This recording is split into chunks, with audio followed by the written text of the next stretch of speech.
Well, thank you, Madam Speaker. Yesterday at the United Nations General Assembly meeting, President Biden once again declared that he wants to ensure that Iran will never get a nuclear weapon on his watch. But he reiterated that his administration intends to do everything he can to get back into the discredited nuclear deal with Iran.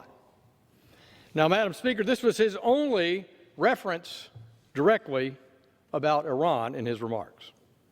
Today, I rise to remind my colleagues about the risks of this approach. Iran is the #1 state sponsor of terrorism and the greatest threat against our ally Israel and to stability in the Middle East. In July, I joined Chairman Meeks and traveled to Israel on the first congressional codel since the new Israeli government has come into power.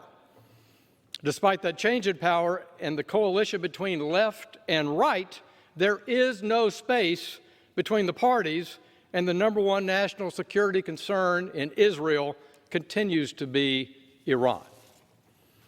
And while Republicans and Democrats agree in principle that Iran should never have a nuclear weapon, in action, the flawed nuclear deal of the Obama administration did not end Iran's quest.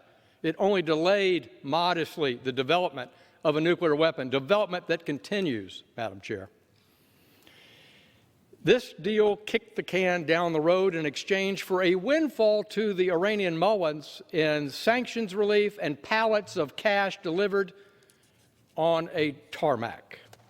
Further, President Trump's maximum pressure campaign of economic sanctions was working, and he took decisive action with his strike against former IRGC head Soleimani.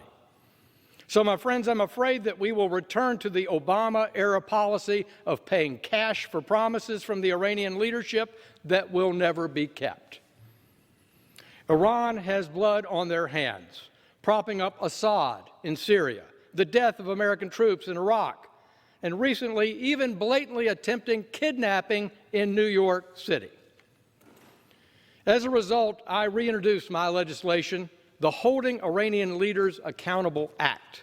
This bipartisan bill, with my friend Mr. Lawson of Florida, would make public the funds obtained in illegal or corrupt manner by Iran's authoritarian leaders. For more than 4 decades, the people of Iran have lived under the brutal dictatorship of the Ayatollahs. The government leadership and the heads of the Islamic Revolutionary Guard Corps have all profited, Madam Speaker, at the expense of the struggling Iranian people. By combining publicly available information with U.S. intelligence that can be made public, this legislation will provide a valuable window into the wealth-making of Iran's corrupt officials and limit their financial holdings, which are used to support and sponsor terrorism. However, since this administration is attempting to re-enter nuclear negotiations, we throw away a lot of leverage.